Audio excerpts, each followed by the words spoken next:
Selamat pagi bersama saya, Cindy Raja. Mari awali aktivitas dan pelayanan Anda melalui renungan pagi bersama Allah di waktu fajar.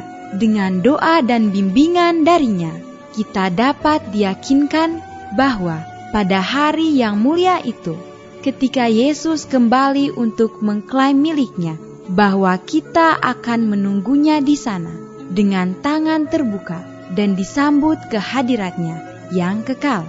Ditulis oleh Ellen G. White bersama Pendeta Denny Kanajo. Selamat mendengarkan. Shalom, selamat pagi para pendengar yang diberkati oleh Tuhan dimanapun Anda berada saat ini. Kita akan sama-sama mendengarkan firman Tuhan melalui audio renungan pagi pada tanggal 5 Mei 2022 dengan judul Pikiran Daging adalah Seteruh Allah. Sebelum kita melanjutkan bacaan renungan kita pada pagi hari ini, kembali saya mengajak semua para pendengar yang setia untuk berdoa bersama-sama. Terima kasih Tuhan Yesus, oleh karena Engkau begitu baik mengasihi dan mencintai kami. Sepanjang malam di dalam tidur kami hingga tiba di pagi hari ini kami dibangunkan dengan tubuh sehat dan segar. Sebelum kami melakukan segala tugas, pelayanan, pekerjaan kami sepanjang hari ini, kami sangat rindu untuk belajar mendengarkan firman Tuhan. Kami sangat membutuhkan kuasa Roh Kudus, curahkanlah kepada masing-masing kami agar kami dapat mengerti dan kami dapat mempraktekkannya di dalam kehidupan kami masing-masing. Terima kasih Tuhan Yesus, dengarlah doa kami Bapa, dan mau mengampuni segala dosa kami, karena kami sudah berdoa hanya di dalam nama Tuhan dan Juru Selamat kami. Amin.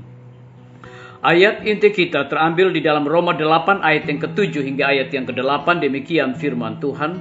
Sebab keinginan daging adalah perseteruan terhadap Allah, karena ia tidak takluk kepada hukum Allah. Hal ini memang tidak mungkin baginya.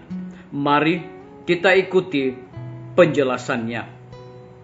Manusia pada mulanya dikarunia kuasa berpikir yang mulia dan seimbang. Manusia itu sempurna tubuhnya, selaras dengan kehendak Allah. Pikiran-pikirannya bersih, maksud-maksudnya pun suci. Tetapi karena durhaka, kuasanya berubah, lalu mementingkan diri sendiri mengambil alih tempat kasih itu. Keadaannya menjadi amat lemah karena pelanggaran itu, sehingga membuat dia tidak mungkin dengan kekuatannya sendiri melawan kuasa kejahatan itu. Dia telah ditawan setan dan akan tetap dikuasainya kalau Tuhan Allah tidak turut campur dengan secara khusus. Maksud penggoda ialah menghalang-halangi rencana ilahi di dalam penciptaan manusia itu, lalu memenuhi bumi ini dengan bencana yang memilukan, dan dia akan menunjukkan bahwa semuanya ini terjadi sebagai akibat pekerjaan Tuhan Allah dalam menjadikan manusia itu. Dalam keadaan tanpa dosa, manusia dapat mengadakan hubungan yang menyenangkan dengan Allah, yang di dalam dialah tersembunyi segala harta hikmat dan pengetahuan. Tetapi sejak manusia jatuh ke dalam dosa, manusia tidak dapat lagi menikmati kesenangan hubungan yang kudus itu. Bahkan dia mencoba menyembunyikan dirinya dari hadapan hadirat Tuhan Allah. Demikianlah selalu keadaan hati yang masih belum dibaharui. Ia tidak sesuai dengan Allah dan tidak akan mendapat kesenangan dalam hubungan dengan Dia. Orang yang berdosa tidak senang di hadapan Allah. Dia akan takut dan mengundurkan diri dari pergaulan dengan makhluk-makhluk yang suci. Sekiranya dia diperkenankan memasuki sorga, hal itu tidak akan mengembirakannya. Kasih yang tidak mementingkan diri sendiri yang bertakhta di sorga, setiap hati yang menyambut hati kasih Allah yang tiada batasnya, tidak akan mendapat sambutan dalam jiwanya. Pikiran-pikirannya yang memikat hatinya, motif-motif yang terdapat padanya, berlawanan dengan orang-orang yang tiada berdosa yang tinggal di sana. Dia akan menjadi satu bunyi sumbang dalam irama sorga. Disalin dari buku Kebahagiaan Sejati, halaman 17 dan 18. Biarlah bacaan renungan kita saat ini akan menjadi berkat bagi kita semua. Mari kita tunduk kepala dan kita berdoa. Bapa di sorga, terima kasih oleh karena firman-Mu di pagi hari ini memberikan satu kekuatan, memberikan sukacita dan berkat bagi kami semua untuk melakukan segala tugas pelayanan pekerjaan kami sepanjang hari ini. Lebih daripada itu, memberikan satu penekanan kepada kami.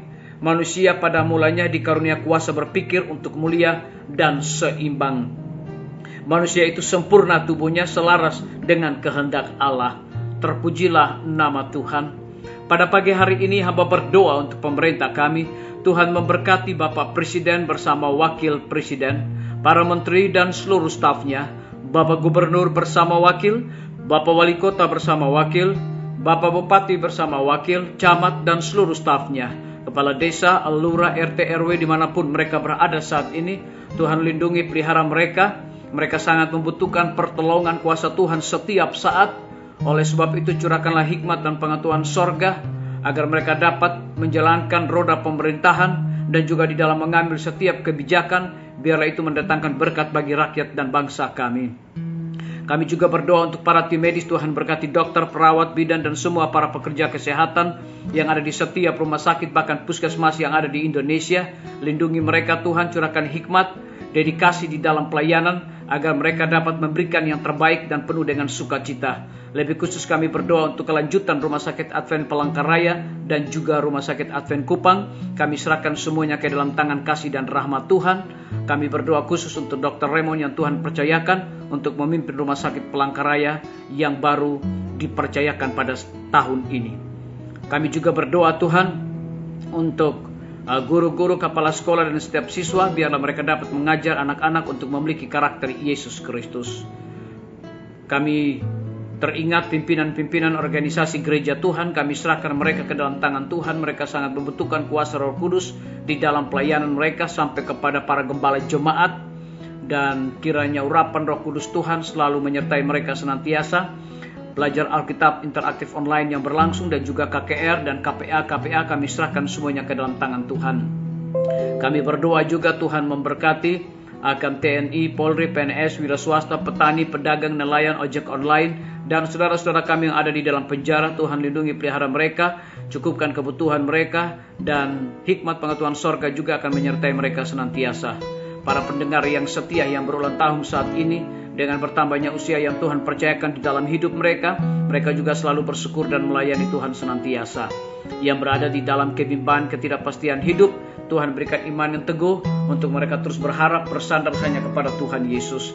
Terima kasih Bapa yang baik, ampuni kami Tuhan, karena kami sudah berdoa hanya di dalam nama Tuhan dan Juru Selamat kami.